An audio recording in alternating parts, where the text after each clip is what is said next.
Hi there, I'm Elizabeth Bertrand and I'm the founder of dolcevia.com.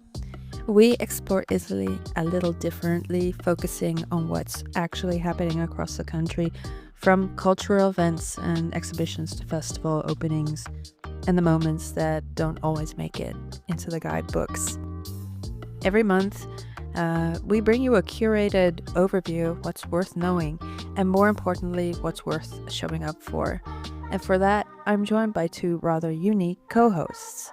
They're powered by artificial intelligence, obsessively up-to-date, and remarkably good at spotting exactly what matters. Together, they'll walk you through the month, so let's get into it. Welcome back to the deep dive. Today it's Sunday, February 22nd, 2026. And I mean, if you're staring out your window right now, depending on where you are, of course, it might look like just another gray late winter weekend.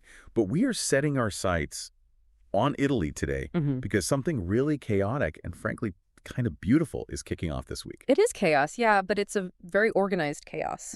We're right at this weird intersection of the calendar where winter is officially ending, spring hasn't quite sprung yet, and Italy has basically decided to cram about 4 different eras of history into the next 30 days. Seriously.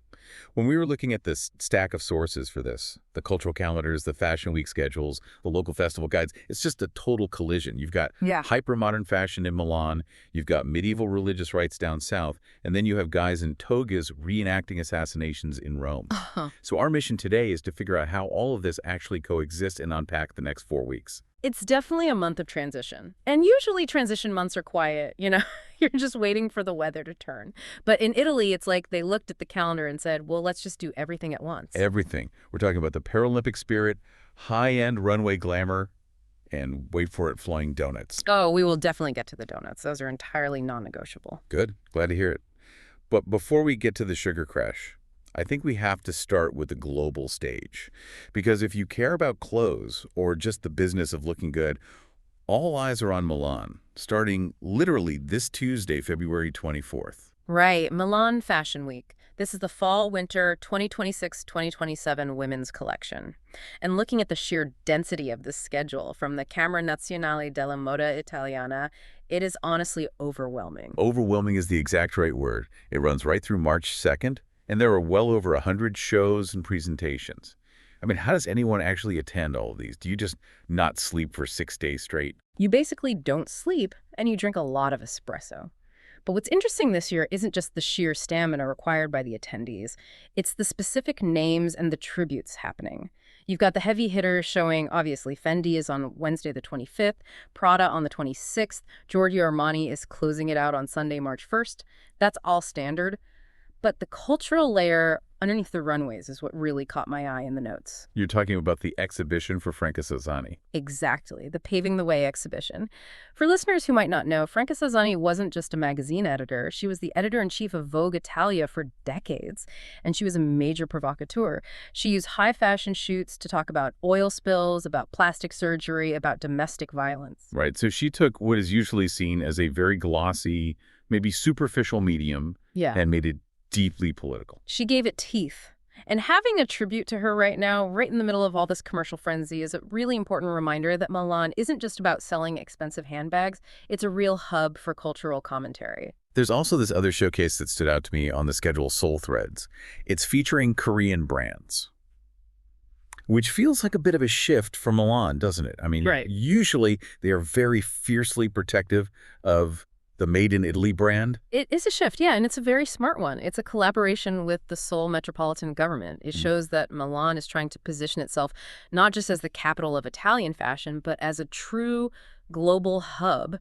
They're inviting the competition in, essentially. It turns the city into this amazing cross-pollination of styles. You're going to see Korean streetwear influences mixing right in with classic Italian tailoring. So the city is just buzzing with models, designers, paparazzi, and then almost the second the last model walks off the Armani runway on March 1st, the vibe completely flips. It goes directly from the catwalk to the slopes, the Milano Cortina 2026 Paralympic Winter Games. Which kick off on March 6th. Right, and they run through the 15th.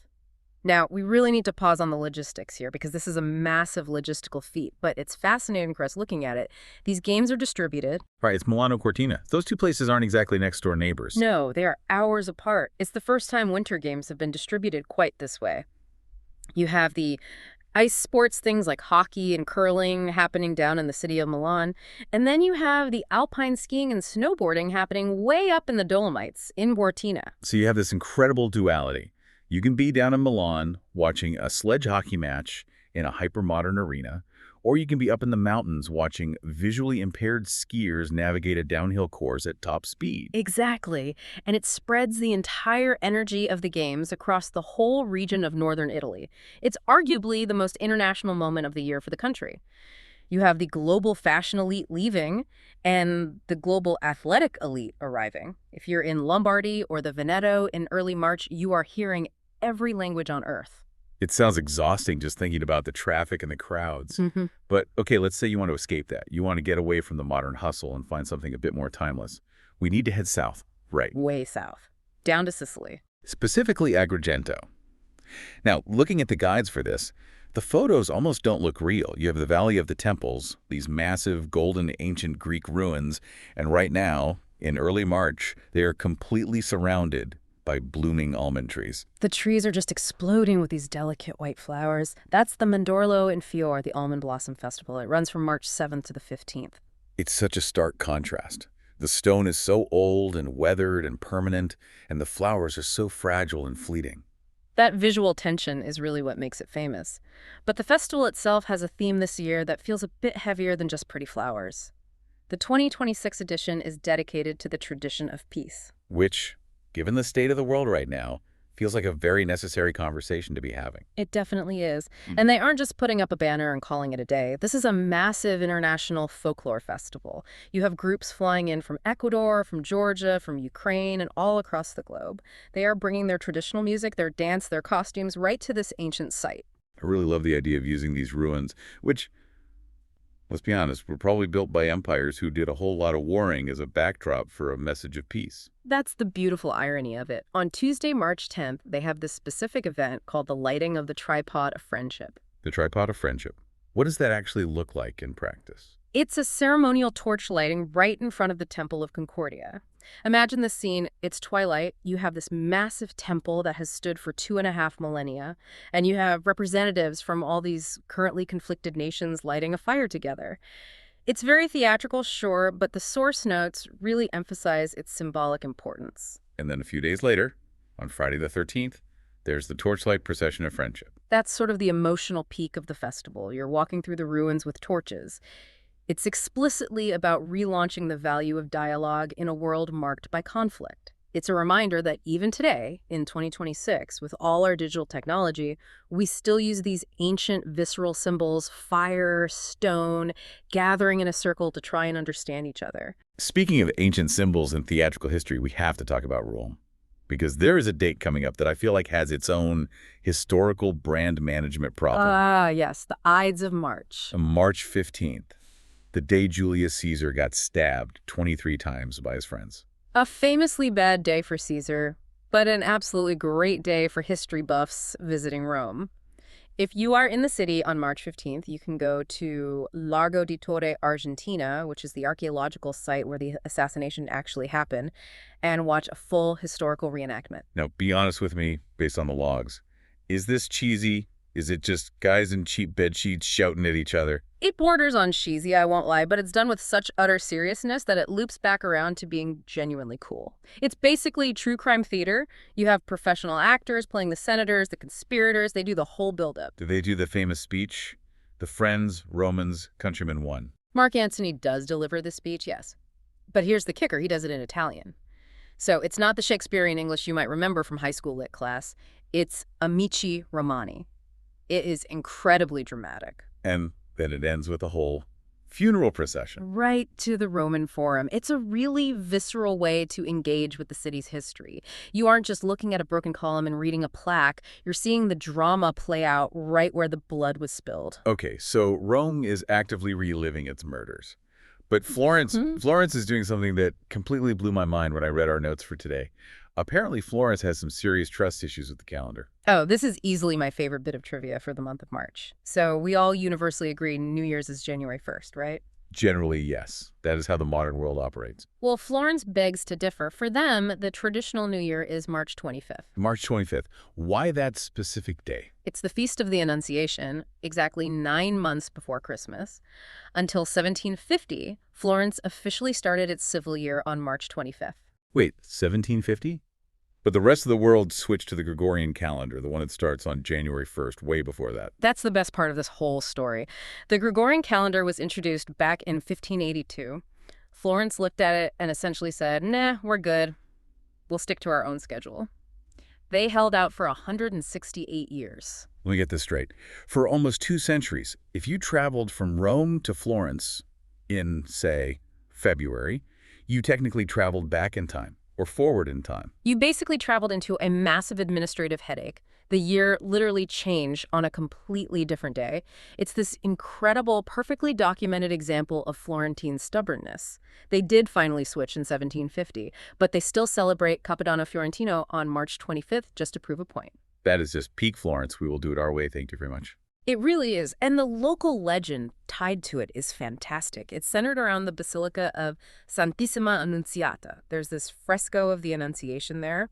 The legend says a friar was painting it, but he just couldn't get the Virgin Mary's face right. He was agonizing over it, fell asleep in despair, and when he woke up, angels had supposedly miraculously finished the face for him. So you have miraculous angel art combining with a flat-out refusal to follow the Pope's calendar. It's a very potent cultural combination. If you're there on the 25th this year, there's a historical parade of the Florentine Republic in the afternoon. People in full Renaissance tights, throwing flags, playing trumpets, the works, and all week from the 21st to the 30th, there's this whole Capodanno Fiorentino celebration with free museum access and a big welcome toast at the Arco di San Pierino. I do love good toast. Yeah. But talking about celebrations naturally brings us to the most critical part of any Italian deep dive, the food. Because March 19th is St. Joseph's Day. Which neatly doubles as Father's Day in Italy. And more importantly, it is the day of the Zeppole. Ah, yes, the Zeppole di San Giuseppe. Describe this for me based on the travel logs, because I really need to visualize the calories here. Okay, picture a donut, but much lighter. It's made of choux pastry, so it's very airy inside. It's usually fried, though you can technically bake them, but honestly, why would you? Then the center is filled with this incredibly rich custard cream, and the whole thing is topped with a syrupy black cherry and a literal mountain of powdered sugar. It sounds like an absolute disaster to try and eat gracefully. It is entirely messy. You will get powdered sugar all over your nose, you will get custard on your chin, but on March 19th, it's practically mandatory. Every single bakery window in the country is stacked high with them. I am completely sold. Yeah. But there's a much deeper side to St. Joseph's Day too, right? Especially if we go back down south to Puglia. It's not just about eating pastries there. No, not at all. In the Salento region, down in the heel of the boot, they have a tradition called the Tavole di San Giuseppe, or St. Joseph's Tables. And the logs describe this as genuinely moving.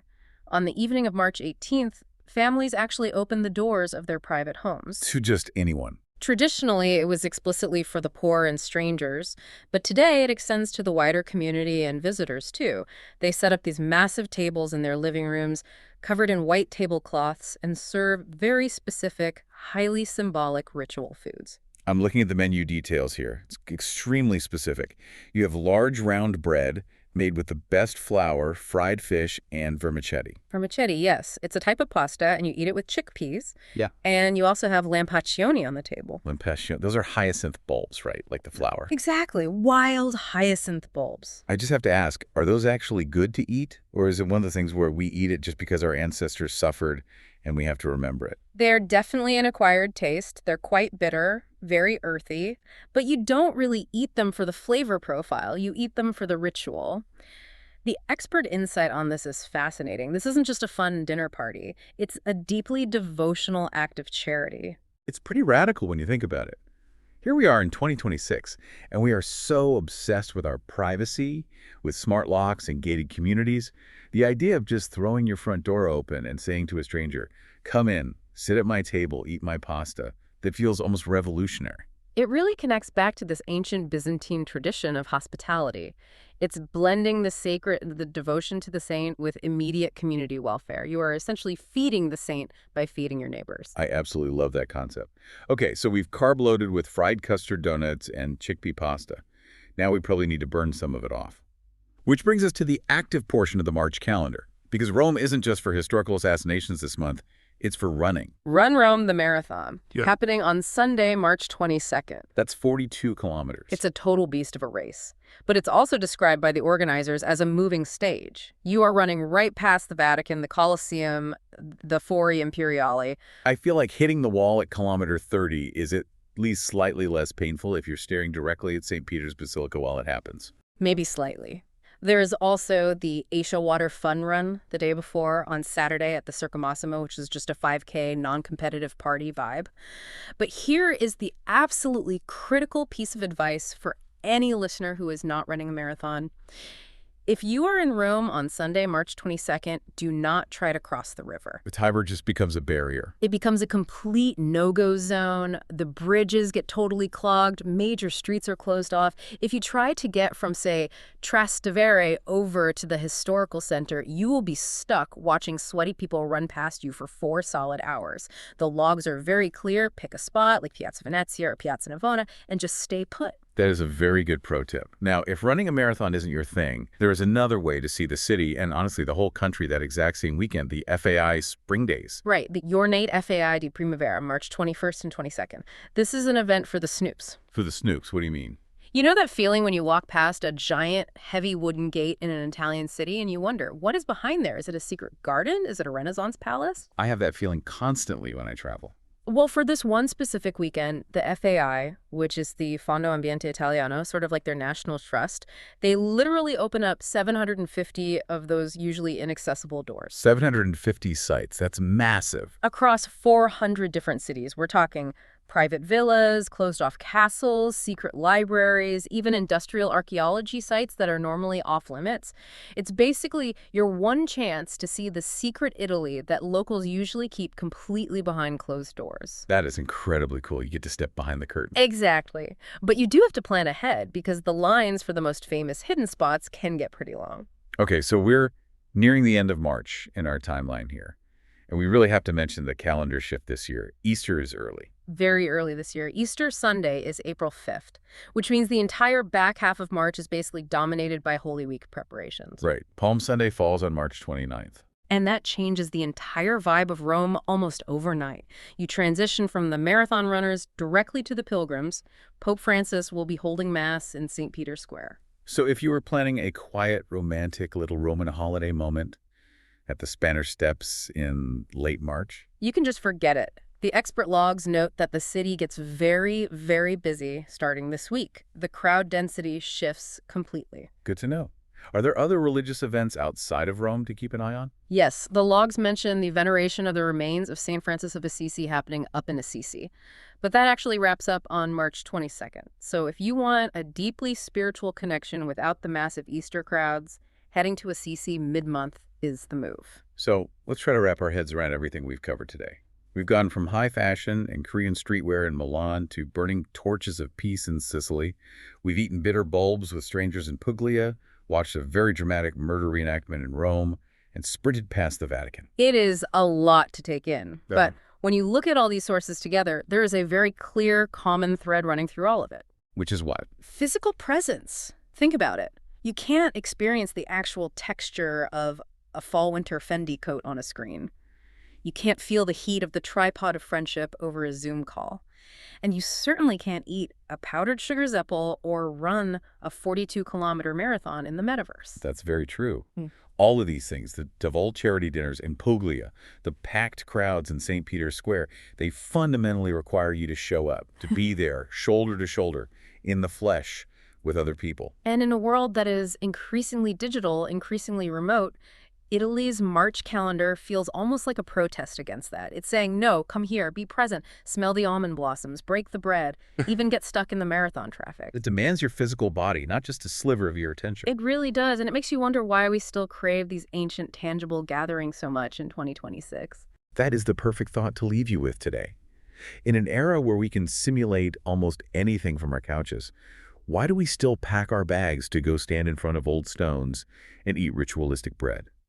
Maybe it's exactly that friction, that messy reality that we're actually looking for.